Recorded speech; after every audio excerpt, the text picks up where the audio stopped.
예수께서 나가사 습관을 따라 감난산에 가시매 제자들도 따라갔더니 그곳에 이르러 그들에게 이르시되 유혹에 빠지지 않게 기도하라 하시고 그들을 떠나 돌 던질 만큼 가서 무릎을 꿇고 기도하여 이르시되 아버지여 만일 아버지의 뜻이거늘 이 잔을 내게서 옮기시옵소서. 그러나 내 원대로 마시옵고 아버지의 원대로 되기를 원하나이다 하시니 천사가 하늘로부터 예수께 나타나 힘을 더하더라. 예수께서 힘쓰고 애써 더욱 간절히 기도하시니 땀이 땅에 떨어지는 핏방울같이 되더라.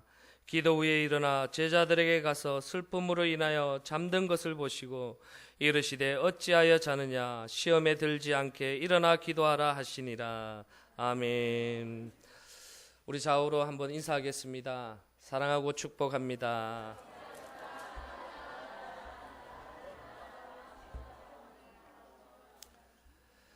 우리 속담에 3살 버른 8까지 간다라는 말이 있습니다.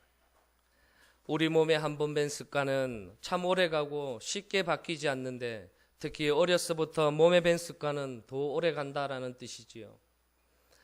그래서 우리가 어떤 습관을 가지냐에 따라서 우리의 삶에 큰 영향을 끼치기도 하고 우리 인생의 전체의 성패를 좌우하게 됩니다.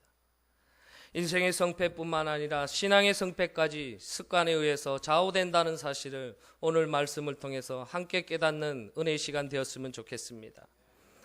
성경을 살펴보면 습관에는 3가지 종류가 있습니다.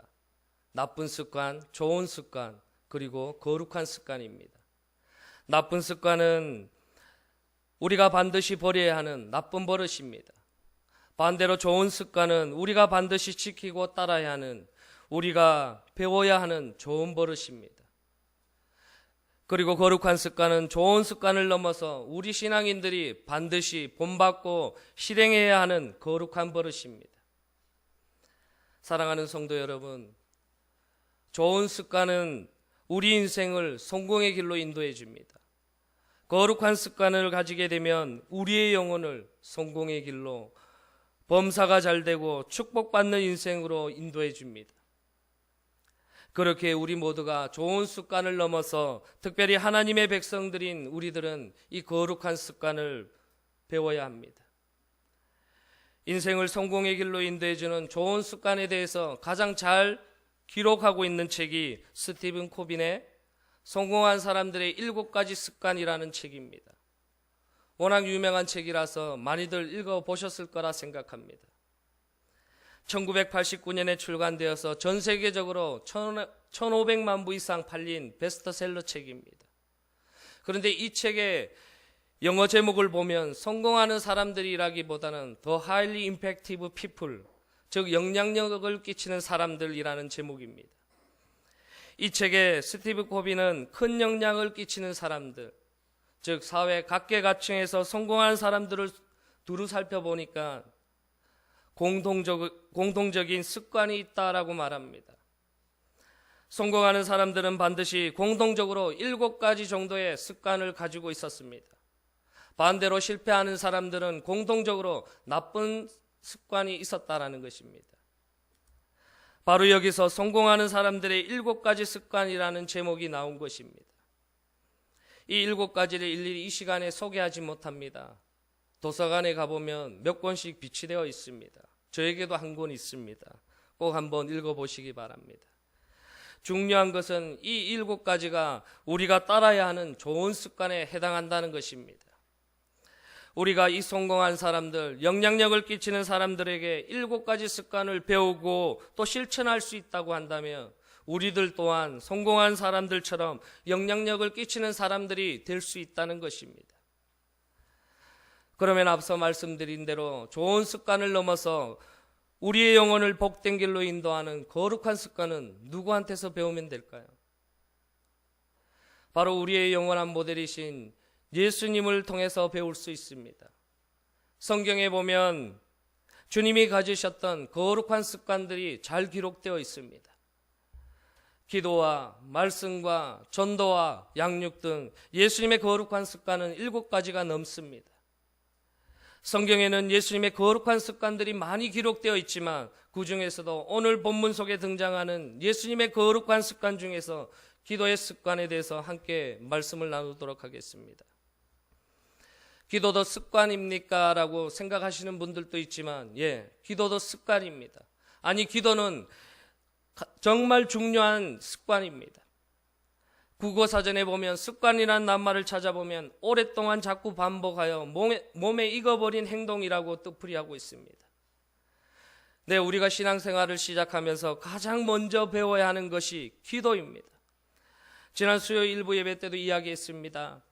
제일 먼저 기도부터 배워서 매일 기도하는 습관을 반복하면 어느새 기도가 내 몸에 배고 자연스럽게 기도가 된다라는 것이지요. 그러면 왜 기도가 습관이 되어야 할까요? 다른 말로 하면 왜 기도가 몸에 배어야 할까요? 기도가 습관이 되지 않고 몸에 배지 않으면 두 가지의 아주 어려운 문제에 부딪히게 됩니다. 첫 번째는 기도 생활을 잘하는 사람이 기도해야 하니까 억지로 기도하려면 참 힘듭니다. 몇 마디 하고 나면 더 이상 할 말이 없고 옆 사람 기도 소리만 자꾸 들리고 옆 사람 기도 소리가 시끄러워서 기도가 안 된다고 불평하게 된다는 것이지요. 나는 이렇게 몇 분만 하고 나면 더 이상 할 말이 없는데 저 사람은 몇십 분, 아니 몇 시간씩 어떻게 기도하는 거야? 도대체 이해가 되지 않습니다. 그래서 기도가 너무 힘들고 지겹고 또 멀리하게 되는 것입니다. 누구 이야기입니까? 저의 이야기입니다. 여러분들의 이야기가 아니라 저의 이야기입니다. 저도 처음에 기도가 생활화되어 있지 않고 또 습관이 되어 있지 않을 때 정말 힘들었습니다. 아니, 기도가 무서워지기 시작했습니다. 억지로 눈을 감고 기도하려고 해도 정말 몇 마디만 하고 나면 더 이상 말이 생각이 나지 않는 것입니다. 그리고 딴 생각만 나는 것입니다. 집에 나올 때 현관문은 잠그고 왔나? 오늘 떡볶이가 먹고 싶네. 이런 생각들이 머리에 가득 차서 기도가 되지 않는 것입니다. 그런 나에게 하나님은 신대원 입시를 준비하는 1년의 과정 속에서 기도 훈련을 1시간씩 시키셨습니다. 처음에는 재수 안 하고 한 번에 들어가야 하니까 어떻게 하겠습니까? 낮에는 열심히 공부하고 밤에는 기도로 하나님께 무릎 꿇을 수밖에요. 그래서 지금은 기도가 너무 힘들지는 않습니다. 이럴 때 어떨 때는 기도할 때 참 편안함을 느낍니다. 기도가 물을 흐르듯이 나오는 것은 아니지만 기도하다 보면 어느새 몇십 분, 1시간 정도는 금방 가더라고요. 이게 다 신학교에 편입해서 신대원의 그 시험 중에 이제 영어 시험이 약하니까 내신 성적으로 이제 신대원 가려고 발버둥 치다가 결국 시험 쳐야 되는 상황이 발생한 것입니다. 어떻게 해야 될까요? 하나님 앞에 부르짖을 수밖에요. 하나님께 매달려 기도할 수밖에 없는 기도의 훈련을 1년 이상 시키셨습니다. 그래서 완전히 몸에 밴 것은 아니지만 자연스럽게 기도가 나올 정도로 어느 정도는 이 몸에 배어 있다는 것입니다. 그러니 기도가 습관이 되어야 한다는 것입니다. 두 번째는 기도가 습관이 되어 있지 않으면 정말 기도가 필요할 때 정작 기도해야 하는 상황 가운데서는 기도가 되지 않습니다. 어떻게 기도해야 할지 모른다는 것입니다. 특히 갑자기 문제가 생겼을 때 또 기도부터 나오지 않는다는 것입니다. 갑자기 큰일이 생기면 대부분 아주 당황하고 우왕좌왕하지 않습니까? 아무리 교회 오래 다녀도 그 급박한 상황에서 주여 도와주소서라는 소리가 잘 나오지 않습니다. 그런데 습관이 되어 있고 몸에 배어 있다고 한다면 나도 모르게 기도가 나옵니다. 오히려 그 상황에서 당황하지 않고 기도하게 되고 그러면 어느새 마음이 진정되고 차분해져서 상황을 잘 판단할 수 있다는 것입니다. 도와줄 사람 찾고 누구 도움 받을까 이거부터 생각하는 것이 아니라 기도로 하나님부터 찾게 되고 그때부터 하나님의 도우심의 역사가 시작되어지는 것입니다. 그러니 기도가 습관화되는 것이 얼마나 중요하겠습니까? 이렇게 기도가 몸에 배고 습관이 되는 것이 참 중요한데 이 기도의 습관의 가장 좋은 모델은 앞서 말한 바와 같이 예수님입니다. 오늘 본문인 39절에 보면 예수님께서 감난산이라는 곳에 올라가신 장면이 기록되어 있습니다. 함께 39절을 읽겠습니다. 예수께서 나가사 습관을 따라 감난산에 가심에 제자들도 따라갔더니 무엇에 따라 감난산에 가셨다고 기록하고 있습니까? 습관에 따라 감난산으로 올라가셨습니다. 요즘은 산기도 하러 가시는 분들이 많지 않지만, 그러나 한국 교회가 부흥하고 한국의 경제가 이만큼 단시간 내에 성장할 수 있었던 배후에는 이 나라 이 민족을 위해서 눈물을 흘려 기도하는 사람들이 많았다라는 것입니다. 그 중에서도 한국 교회는 유난히 산에 올라가서 기도하는 산기도가 많았습니다. 저도 초등학교 때만 해도 방학 때가 되면 어김없이 부모님이 교회 성도님들과 함께 기도원으로 산기도하러 올라갔습니다. 가기 싫은데도 억지로 끄집혀 올라간 적이 한두 번이 아닙니다. 그런데 그거 가끔 누가 만들었냐라고 물어보시는 분이 있습니다. 누가 만들었겠습니까? 다른 사람이 있겠습니까? 오늘 본문에도 나와 있듯이 바로 예수님이 만드신 것입니다. 예수님은 늘 예루살렘에 있는 감난산이라고 하는 곳에 올라가서 기도하는 습관이 있었습니다. 그래서 기도는 예수님의 첫 번째 거룩한 습관입니다. 그런데 예수님은 지금 어떤 상황에서 기도하러 감난산에 가신 것입니까? 예수님을 팔아넘긴 유다가 군병들을 데리고 예수님을 잡으러 오기 전에, 예수님께서 체포되기 전에 마지막으로 기도하러 가신 것입니다. 42절부터 나오는 예수님의 기도를 봐도 알 수 있듯이 지금 예수님의 마음은 너무나도 불안하고 두렵습니다. 잡히면 죽습니다.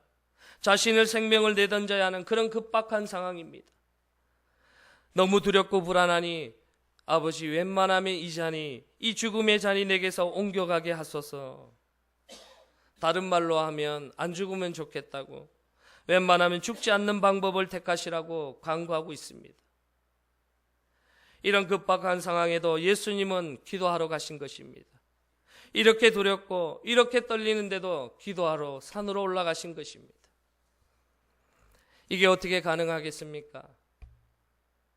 앞서 말씀드린 대로 기도가 습관이 되고 몸에 배면 가능하다고 했습니다. 기도가 습관이 안 되어 있으며 안절부절하게 되고 우왕좌왕하게 되고 안달복달하며 두려울 떨 텐데, 예수님은 늘 기도가 습관이 되다 보니 이럴 때 오히려 기도부터 하신 것입니다. 실제로 성경을 살펴보면 예수님의 공생애는 그야말로 기도로 시작해서 기도로 끝이 납니다. 우선 공생애를 광야에서 기도로, 그것도 40일 동안 금식 기도로 시작하셨습니다. 제자들을 택하실 때도 밤새워 철야 기도했습니다. 하루 종일 말씀을 전하고 병을 고치고 귀신을 쫓고 바쁘고 지쳐서 잠도 잘 못 주무시는 분이 그 다음날 새벽이면 어김없이 동이 트기 전에 한적한 곳으로 기도하러 가셨습니다. 모든 사역, 모든 중요한 역사를 일으킬 때마다 어김없이 예수님은 기도로 일으키셨습니다. 그리고 생애 마지막 고비에서도 가장 떨리고 두려운 이 순간에도 예수님은 습관을 따라 기도하러 가셨습니다. 그리고는 어떻게 기도합니까? 43절과 44절을 함께 읽겠습니다. 천사가 하늘로부터 예수께 나타나 힘을 더하더라. 예수께서 힘쓰고 애써 더욱 간절히 기도하시니 땀이 땅에 떨어지는 핏방울과 같이 되더라. 예수님은 생애 가장 중요한 순간이니, 생애 가장 큰 고비가 찾아왔으니 얼마나 간절히 기도하셨는지 땀을 뚝뚝 흘리며 기도하시고 그 땀이 핏방울처럼 되었다고 합니다. 천사들도 하늘로부터 내려와 예수님의 기도에 힘을 더했다고 합니다. 사랑하는 성도 여러분, 우리도 예수님처럼 땀 흘리며 눈물 흘려 기도하면 성령이 우리의 기도에 힘을 더하여 주실 줄 믿습니다. 로마서 8장 26절과 27절에 이와 같이 성령도 우리의 연약함을 도우시나니 우리는 마땅히 기도할 바를 알지 못하나 오직 성령이 말할 수 없는 탄식으로 우리를 위하여 친히 간구하시니라. 마음을 살피시니 이가 성령의 생각을 아시나니 이는 성령이 하나님의 뜻대로 성도를 위하여 간구하심이니라. 우리가 예수님처럼 땀 흘리며 눈물 흘리며 간절히 기도할 때 성령께서 우리를 도와 우리를 위하여 친히 간구하십니다. 하나님의 뜻대로 기도할 수 있도록 도와주실 줄 믿고 우리 모두 기도하기를 소망합니다. 7월과 8월에 중요한 여름 행사들이 얼마나 많이 있습니까? 특히 여름 성경학교와 수련회를 위해서 함께 기도할 때 우리를 통해서 하나님의 역사가, 성령의 역사가 나타나실 줄 믿습니다. 그렇게 함께 기도하는 것이 중요합니다. 성경에는 공동체가, 교회가 함께 기도할 때 이런 역사들이 나타났습니다. 우리 아이들이 여름 성경학교와 수련회를 통해서 주님과 인격적인 만남이 있어야 되지 않을까요? 하나님의 놀라운 능력을 경험하는 수련회가 되어야 하지 않을까요? 그렇다고 한다면 교사들뿐만 아니라 이 자리에 계신 분들, 특별히 우리 고3 수험생을 두고 있는 부모님들도 함께 나와서 기도해야 합니다. 기도하는 가운데 역사가 나타납니다. 함께 모여서 오롯이 기도하는 데 힘쓸 때 성령의 도우심으로 먼저 우리의 영혼이 충만하여집니다. 그리고 성령의 역사들이 나타나고 경험되어질 줄 믿습니다. 자, 한번 보세요. 예수님은 바로 이런 분입니다. 예수님의 기도를, 거룩한 습관을 가지시니 어떻게 됩니까? 중요한 일을 앞두고 감난산에 올라가서 기도하시고, 급박하고 힘든 일이 생겨도 감난산에 올라가 기도하시고, 힘들고 피곤해도 산에 올라가시고, 즐겁고 기쁜 일이 있어도 산에 올라가시니 늘 이렇게 감난산에 올라 기도하는 것이 습관이 되어 있다 보니 이런 엄청난 상황에서도 기도하러 올라가신 것입니다.